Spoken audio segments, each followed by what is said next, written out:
ओला dock YouTube channel को subscribe करें और बेल आइकॉन को दबाना मत भूलें। अस्सलाम वालेकुम। अच्छा, आज हम एक बहुत ही इम्पॉर्टेंट टॉपिक डिस्कस करने जा रहे हैं, जो कि इस वक्त तकरीबन हर दूसरे या तीसरे घर का प्रॉब्लम है। हर दूसरे तीसरे घर में कोई ना कोई कोई ना कोई ऐसी फ़ीमेल मौजूद है जो पॉलीसिस्टिक ओवेरियन सिंड्रोम या PCOS से सफ़र कर रही है और उसको वो किसी न किसी तरीके से अफेक्ट कर रहा है। पाकिस्तान के टॉप डॉक्टर्स के साथ अपॉइंटमेंट बुक करें, वो भी पेशेंट फीडबैक देखते हुए। लाखों लोगों की तरह पाकिस्तान के सबसे बड़े डॉक्टर नेटवर्क का फायदा उठाएं और आज ही ओला डॉक ऐप डाउनलोड करें। ओला डॉक, डॉक्टर का अपॉइंटमेंट आसानी से। कुछ लोगों को तो ये सिर्फ ओव्यूलेशन ना होना और फिर उसके बाद बांझपन हो जाना, उससे अफेक्ट करता है। बच्चियों में जो कि गैर शादीशुदा बच्चियां हैं, उसमें ज़्यादातर ये अफेक्ट कर रहा होता है कि जी वज़न बहुत ज़्यादा बढ़ रहा है, जिस्म पे बाल बहुत ज़्यादा हो रहे हैं, अपना बाल थिन होते जा रहे हैं, बाल बहुत ज़्यादा गिर रहे हैं, मेल टाइप ऑफ बैल्डनेस हो रही है, एक्सेसिव वेट गेन हो रहा है, स्किन ख़राब होती जा रही है, उस पर बहुत ज़्यादा एक्ने हो रही है। तो ये सारी चीज़ें जो हैं ये किसी न किसी हर घर में तकरीबन किसी न किसी फॉर्म में मौजूद हैं। जो ज़्यादा स्फीयर फॉर्म्स हैं उसमें आ जाता है कि बांझपन हो गया है, ओव्यूलेशन नहीं हो रही है, बच्चा नहीं हो रहा है। और एक ऑन द दूसरी साइड पे जो ज़्यादा प्रॉब्लम वाली चीज़ें हो सकती हैं वो ये हैं कि जी इंसुलिन रेजिस्टेंस डेवलप हो गया है, फिर लेटर ऑन लाइफ में डायबिटीज़ हो गई है, या हार्ट प्रॉब्लम्स हो गई हैं, या फिर चूँकि एक हार्मोन की कमी है, एक हार्मोन की ज़्यादती है, उसकी वजह से लाइनिंग ऑफ द वूम बहुत ज़्यादा फ्लफ़ी हो गई है, मोटी हो गई है, बहुत ज़्यादा पीरियड्स के प्रॉब्लम हो गए हैं, इरेगुलर ब्लीडिंग्स हो रही हैं, पीरियड या तो 6-6 महीने नहीं आ रहे हैं या फिर लगातार आते जा रहे हैं, या फिर उसके अलावा उसके अलावा एंडोमेट्रियल कैंसर बन सकता है लेटर ऑन लाइफ में। ये भी एक रिस्क है क्योंकि अनअपोज्ड स्टिमुलेशन हो रही है लाइनिंग ऑफ द वूम की, तो जिसको हम एंडोमेट्रियल हाइपरप्लेजिया कहते हैं, और फिर उनमें चंद % ख़वातीन के अंदर एंडोमेट्रियल कार्सिनोमा भी डेवलप हो सकता है। तो उसके अलावा हार्ट प्रॉब्लम्स भी हो सकते हैं और हाई ब्लड प्रेशर भी हो सकता है। तो ये तो वो एक सिनेरियो है जो कि पॉलीसिस्टिक ओवरीज का है। तो अब हम ये डिस्कस करेंगे कि आखिर पॉलीसिस्टिक ओवरीज होती क्या हैं और ये क्या फिनोमेना है जो तकरीबन हर घर में मौजूद है। इस वक्त अगर आप देखें तो 50% ख़वातीन पूरी दुनिया में, सिर्फ पाकिस्तान में ही नहीं, पूरी दुनिया में तकरीबन 50% ख़वातीन पॉलीसिस्टिक ओवेरियन सिंड्रोम से सफ़र कर रही हैं, और ये 50% फर्टाइल ग्रुप की औरतें हैं। यानी कि आप कह लें कि जिस वक्त औरत को पहला पीरियड आता है उस वक्त से लेके जब उसका पीरियड बंद होता है वो उसका होता है फर्टाइल पीरियड या रिप्रोडक्टिव एज ग्रुप। उस एज ग्रुप की औरतें जो हैं ये इससे सफ़र करें तकरीबन 50%, और ये किसी न किसी फॉर्म में अपने डॉक्टर्स के पास प्रेजेंट कर रही होती हैं। आमतौर पे मेरे पास जो बच्चियाँ आती हैं वो मोस्टली अगर अनमेरिड बच्चियाँ हैं तो उनको यही प्रॉब्लम हो रहा होता है कि डॉक्टर साहब मेरा तो वज़न बहुत तेज़ी से बढ़ रहा है और मैं किसी तरीके से इसको कंट्रोल नहीं कर पा रही। या फिर वो आती हैं कि डॉक्टर साहब मेरे जिस्म पे बहुत ज़्यादा बाल हो रहे हैं, मेल टाइप ऑफ बालों का पैटर्न शुरू हो गया है, यानी कि पेट पे भी बाल हो गए हैं, अराउंड द निपल्स भी बाल हो गए हैं, फेस के ऊपर बाल निकल रहे हैं, और बाल भी बहुत थिक वाले बाल, यानी कि जो काले थिक बाल होते हैं वो भी निकल रहे हैं। तो वो बहुत ज़्यादा परेशान कुन होता है और लड़कियों के लिए। फिर कुछ बच्चियाँ आती हैं कि उनके स्किन में बहुत ज़्यादा चेंजेस आ गई हैं, स्किन बहुत ज़्यादा ऑयली है, उस पर बहुत ज़्यादा पिंपल्स निकलना शुरू हो गए हैं। तो और एक और ग्रुप जो औरतों का बहुत ही फ्रीक्वेंटली प्रेजेंट करता है वो होता है इरेगुलर पीरियड्स। अब बच्चियों को 6-6 महीने पीरियड नहीं आ रहे हैं, अगर आ रहे हैं तो बहुत ज़्यादा आ रहे हैं, या फिर पूरे पीरियड्स के दौरान स्पॉटिंग हो रही है। तो ये सारे प्रॉब्लम्स जो हैं ये पॉलीसिस्टिक ओवरीज़ के हैं।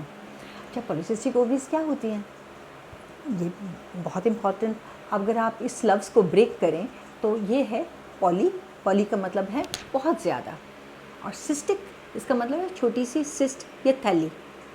पॉलीसिस्टिक ओवरीज यानी कि ओवरी के अंदर बहुत ज़्यादा छोटी छोटी पानी की थैलियाँ जिनके साइजेस बहुत छोटे होते हैं। अगर आप तो ये है इसकी डेफिनेशन पॉलीसिस्टिक ओवरीज की। और पॉलीसिस्टिक ओवेरियन सिंड्रोम उसका मतलब है कि उस कंडीशन से रिलेटेड जो प्रॉब्लम्स शुरू होते हैं तो उनको हम पॉलीसिस्टिक ओवेरियन सिंड्रोम कहते हैं। अब आप मुझसे ये पूछना चाहेंगे कि आखिर ये क्यों है और ये क्यों बन रही हैं और इसके कॉजेज़ क्या क्या हैं और वो क्या क्या चेंजेस हैं जो जिसकी वजह से ये इतना कॉमन है। अगर आप हमसे तकरीबन 50 साल पुरानी वाली जनरेशन को देखें तो उसमें ये चेंजेस बहुत कम थी, और जैसे जैसे टाइम गुज़रता जा रहा है पॉलीसिस्टिक ओवरीज जो हैं वो बहुत ज़्यादा होती जा रही हैं। उसके जो कॉजेज़ हैं वो ज़्यादातर हार्मोनल इम्बैलेंस है। ये आम तौर पे हार्मोनल इम्बैलेंस कर देती हैं और हार्मोनल इम्बैलेंस की वजह से होती हैं। तो ज़्यादातर ये एक जिसे कहते हैं विशियस सर्कल, ये एक सर्कल है। बच्ची जो है उसके अंदर हार्मोन्स की डिस्टर्बेंस होती है, उस हार्मोन की डिस्टर्बेंस की वजह से ओव्यूलेशन नहीं होती है। चूँकि ओव्यूलेशन नहीं होती है तो एक हार्मोन बनता है जो कि उसकी जिस्म में फ़ैट को बढ़ाता है, तो वो फ़ैट ज़्यादा होना शुरू होता है। उस फैट से एक और हार्मोन रिलीज़ होता है जो जाके ओवरीज पे एक्ट करता है और ओव्यूलेशन को प्रिवेंट करता है। तो देखिए ये एक विशियस सर्कल बन गया, यानी कि एक तरफ ओव्यूलेशन नहीं हो रही और दूसरी तरफ जिस्म ऐसी चीज़ें बना रहे हैं कि जिससे ओव्यूलेशन ना हो, और फिर ओव्यूलेशन नहीं हो रही तो वो जिस्म में फ़ैट बढ़ा रहा है और फ़ैट फिर वो हार्मोन बना रहा है कि जिससे ओव्यूलेशन ना हो। तो ये एक विशियस सर्कल है और हमें इसको ब्रेक करना है। हाउ टू ब्रेक इट, ये बहुत इम्पॉर्टेंट सवाल है कि हम इसको कैसे ब्रेक करें। हम अपने लाइफ स्टाइल में क्या क्या मॉडिफिकेशन करें कि जिससे ये सर्कल ब्रेक हो और हम नेचुरली अपने आप को ट्रीट कर सकें। अभी ओला डॉग ऐप डाउनलोड करें और अपने ओला डॉग वॉलेट में 200 रुपए का क्रेडिट हासिल करें। जैसे मैंने बताया कि जो सबसे इम्पॉर्टेंट चीज़ इस वक्त हमारी डाइट में ज़्यादा है, जो कि आज से 50 साल पहले नहीं थी और इसी वजह से ये बीमारी उस वक़्त इतनी ज़्यादा नहीं थी, वो है प्रोसेस्ड फूड। बहुत ज़्यादा इस्तेमाल प्रोसेस्ड और प्रिजर्व्ड फूड का, जिसमें आ जाता है आप देख लें कि जो लोग पैटीज़ हैं वो भी बाज़ार से ख़रीद के खाते बना के खाते हैं, वो टिन्ड फूड बहुत ज़्यादा इस्तेमाल करते हैं, वो प्रोसेस्ड फूड बेहद ज़्यादा इस्तेमाल करते हैं। बच्चे जो हैं जब तक एक टाइम का खाना बाहर से मंगा कर ना खा लें उनको वो खुश नहीं होते, वो समझते हैं कि उन्होंने तो खाना खाया ही नहीं। तो ये चीज़ें जो हैं, उसके अलावा डाइट में कैफ़ीन का बहुत ज़्यादा इस्तेमाल हो गया है, उसके अलावा बहुत ज़्यादा डीप फ्राइड फूड का इस्तेमाल हो गया है, उसके अलावा चिकन, जैसे कि मैंने पहले भी बताया था अपनी प्रीवियस वीडियो में कि चिकन जो है उसको बहुत ज़्यादा शॉर्ट साइकिल में मैच्योर किया जाता है। 20 दिन के अंदर अंदर अंडे से मुर्गी बना के और बड़ा परिंदा बना के उसको बाज़ार में बेच दिया जाता है। तो उसके लिए बहुत से हार्मोन्स इस्तेमाल होते हैं और बहुत सी फीड्स ऐसी इस्तेमाल होती हैं कि जिसमें एनाबॉलिक स्टीरॉइड्स होते हैं, ताकि एकदम से बहुत ज़्यादा मसल और फैट बन जाए उसका चिकन का, या बड़ा भारी परिंदा बन जाए। तो फिर वो जब भारी हो जाता है चिकन तो उसको 20 दिन के अंदर बेच दिया जाता है। तो इसलिए ज़्यादा से ज़्यादा ये इस्तेमाल किया जा रही हैं इस तरह की फीड्स। जब ये फीड्स इस्तेमाल होती हैं तो ज़ाहिरी बात है अगर वो गोश्त बनता है तो उस गोश्त के अंदर भी वो एनाबॉलिक स्टीरॉइड्स मौजूद होते हैं, और जब बच्चियाँ उस फूड को बहुत ज़्यादा इस्तेमाल करती हैं तो वो उनके अपने जिस्म के अंदर भी वो स्टीरॉइड्स चले जाते हैं। अब ये वो सारे स्टीरॉइड्स हैं जो कि उनकी ओवरीज़ के ऊपर जाके नेगेटिव इम्पैक्ट डालते हैं। वो क्या करते हैं कि जब फॉलिकल, अब जैसे मैं आपको एक छोटी सी बात बताऊं कि ओवरीज़ जो हैं उनके अंदर एग्स उस वक्त से मौजूद होते हैं जिस वक्त बच्ची पैदा होती है। जब वो अपनी माँ के वूम में होती है और बन रही होती है, उसी वक्त उसकी ओवरीज़ बन चुकी होती हैं, और उनके अंदर जो एग्स हैं उनका नंबर डिटरमाइन हो चुका होता है कि इतने एग्स हैं। तो जब वो बच्ची पैदा होती है तो उसके अंदर वो दोनों ओवरीज़ अपने एग्स के साथ, जो कि बहुत ही छोटी फॉर्म में होते हैं, मौजूद होती हैं। जब वो बलूगत की तरफ आती है तो फिर हर महीने चंद एग्स जो हैं वो बड़े होते हैं और उनमें से एक आधा एग जो है वो डोमिनेंट होता है और फिर उसका जो है मेम्ब्रेन्स रप्चर होती हैं और एग रिलीज़ हो जाता है और वो जगह एक छोटा सा स्कार बना देती है। लेकिन अगर ये एग रिलीज़ ना हो तो ये एक छोटी सी सिस्ट या थैली की फॉर्म में मौजूद रहता है। जब एग रिलीज़ होता है तो हमारे पास एक हार्मोन रिलीज़ होता है। वो हार्मोन एक्चुअली जो लाइनिंग ऑफ द वूम यानी कि रहम की जो लाइनिंग है उसके ऊपर second half of the cycle में एक्ट करता है और उससे पीरियड्स आते हैं। अब अगर एग नहीं बन रहा तो क्या होता है, अगर एग रिलीज़ नहीं हो रहा तो क्या होता है कि वो हार्मोन जो पहले पार्ट ऑफ द साइकिल में मौजूद था वो लाइनिंग ऑफ द वूम को मोटा मोटा थिक फ्लफ़ी करता रहता है। लेकिन सेकंड वाला हार्मोन चूँकि रिलीज़ नहीं हुआ तो क्या हुआ कि पीरियड नहीं आते और साइकिल प्रोलॉन्ग हो जाती है। फिर जब पीरियड आते हैं तो बहुत हैवी आते हैं, इसलिए कि जो second part of the cycle था वो हार्मोन नहीं रिलीज़ हुआ। या फिर क्या होता है कि पीरियड नहीं आते बल्कि हल्की हल्की स्पॉटिंग सी होती है और इसी तरह की साइकिल्स चलती रहती हैं। बाज़ दफ़ा 6 महीने पीरियड नहीं आते हैं और अगर 6 महीने पीरियड नहीं आते हैं तो क्या होगा कि लाइनिंग ऑफ द वूम थिक हो जाएगी, इसको हम एंडोमेट्रियल हाइपरप्लेजिया कहते हैं। और फिर अगर ब्लीडिंग होती है बाज़ दफ़ा तो वो इतनी ज़्यादा सीवियर ब्लीडिंग होती है, क्लॉट्स की फॉर्म में बहुत हैवी ब्लीडिंग आती है, सीवियर पेन होता है। अच्छा, अब इस सब को हम कैसे करें कि ये चीज़ें ठीक हो जाएं? सबसे पहले मैं एडवाइस करूँगी कि अपना लाइफ स्टाइल मॉडिफाई करें, अपनी जो डाइट है उसको मॉडिफाई करें, उसके बाद इलाज की तरफ जाएंगे। ठीक है, लाइफ स्टाइल मॉडिफाई करने में क्या चीज़ें शामिल हैं कि अपनी डाइट ठीक करें, उसमें से प्रोसेस्ड फूड कम कर दें, उसमें से डीप फ्राइड फैटी फूड्स कम कर दें, उस बाज़ार के खाने कम कर दें, उनमें से एक्सेसिव अमाउंट ऑफ चिकन कम कर दें।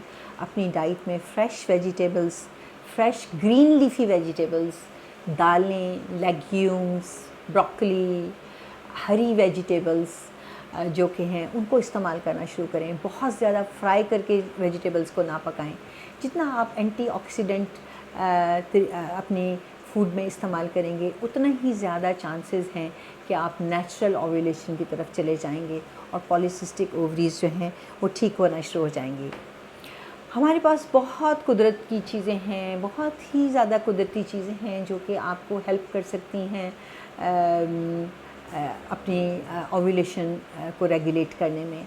इसमें टमाटर हो गए, स्पिनच हो गया, सलाद हो गई, आलमंड्स हो गए, मस्टर्ड हो गया और उसके अलावा कुछ बेरीज़ हो गई, स्वीट पोटैटो हैं, पम्पकिन है, ब्रोकली है, ब्रसल्स हैं, ब्लूबेरीज़ हैं, वॉलनट यानी कि ये जो होता है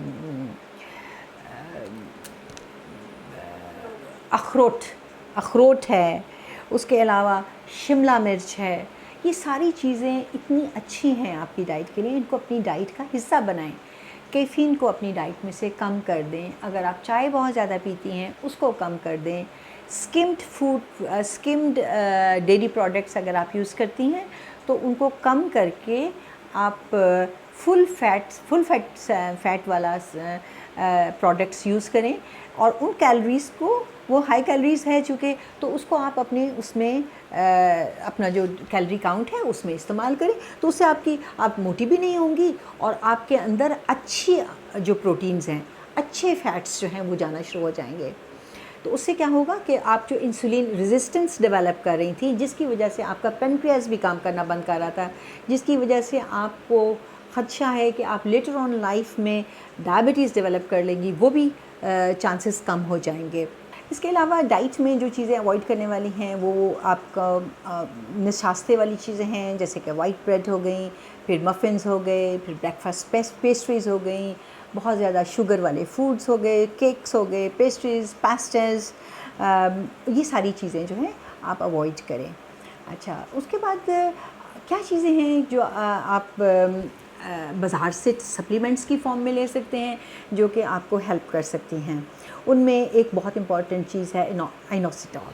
इनोसिटॉल जो है वो भी आपको बाज़ार से मिल सकता है। ये इम्प्रूव करता है आपका इंसुलिन रेजिस्टेंस, और इसके अलावा विटामिन बी बहुत अच्छी है, क्रोमियम बहुत अच्छा है। डाइट में अगर आप टर्मेरिक यानी कि हल्दी और सिनेमन का भी इस्तेमाल शुरू करें तो वो भी बहुत अच्छी हैं। जिंक हो गया। एक और बहुत इम्पॉर्टेंट चीज़ जो मैं आपको बताना भूल गई थी वो है इवनिंग प्रिमरोज़ ऑयल। अगर आप इवनिंग प्रिमरोज़ ऑयल इस्तेमाल करना शुरू करें तो वो भी बहुत ही अच्छा है पॉलीसिस्टिक ओवरीज़ के लिए। उसके अलावा आप कैल्शियम यूज़ करें, कॉड लिवर ऑयल यूज़ करें, बेरीज़ यूज़ करें। ये सारी चीज़ें जो हैं पॉलीसिस्टिक ओवरीज़ के लिए बहुत ही अच्छी हैं। और आप अपनी डाइट को और योगा को अपनी रूटीन का हिस्सा बना लें। आप अपनी एक्सरसाइज को अपनी रूटीन का हिस्सा बनाएं। लेकिन एक्सरसाइज से पहले एक ये मैं एडवाइस दूंगी कि बहुत ज़्यादा स्ट्रेनुअस एक्सरसाइज जो है वो भी आपके लिए ठीक नहीं है। तो मॉडरेट किस्म की एक्सरसाइजेस करें, स्ट्रेच एक्सरसाइजेस करें, योगा करें, दैट्स वेरी वेरी गुड। उसके अलावा अगर आपका वज़न ज़्यादा है और अगर आप अपना वज़न कम करना चाहती हैं तो उसके लिए भी मैं ये एडवाइस करूँगी कि बहुत ज़्यादा ड्रास्टिक तरीके से अपना वज़न कम ना करें, बल्कि अपना वज़न ग्रेजुअली अपनी डाइट को मॉडिफाई करके करें। जैसे मैंने बताया था कि अगर आप डाइट में से निशास्ते की चीज़ों को कम कर लें और प्रोटीन्स जो कि ख़ास तौर पे लेग्यूम्स और लेंटिल्स और बीन्स की फॉर्म में हो वो अपनी डाइट में थोड़ा इंक्रीज़ कर दें तो उससे आपको बहुत फ़ायदा मिलेगा। तो जब भी आप अपनी प्लेट बनाती हैं खाने की तो उसमें आप अपने पोर्शंस 3 पोर्शंस में इसको डिवाइड कर लें। एक पोर्शन जो होता है वो होना चाहिए ग्रीन लीफी वेजिटेबल्स का यानी कि सैलड का। एक पोर्शन होना चाहिए उसमें प्रोटीन का जो कि लेंटिल्स हो सकते हैं, लेग्यूम्स हो सकते हैं, प्रोटीन्स चिकन बीफ हो सकता है, जो जिस तरह का भी मीट आप इस्तेमाल करना चाहिए वो हो सकता है, मटन हो सकता है। और एक हिस्सा जो है उसमें से आपका छोटा सा हिस्सा वो होता है कार्बोहाइड्रेट का। उसमें भी आप कोशिश करें कि ब्राउन राइस है या ब्राउन है या फुल जो ग्रेन्स हैं वो इस्तेमाल हों। अगर होपफुली इंशाल्लाह अगर आप इन मशवरों पे अमल करेंगी तो इंशाल्लाह पॉलीसिस्टिक ओवरीज से छुटकारा मिल जाएगा। Thank you. अब पाकिस्तान के हजारों डॉक्टर से वीडियो कंसल्टेशन के जरिए इलाज करवाएं। तो अभी ओला डॉक ऐप डाउनलोड करें और घर बैठे अपनी सेहत का ख्याल रखें। ओला डॉक, मुश्किल वक्त में आपके साथ।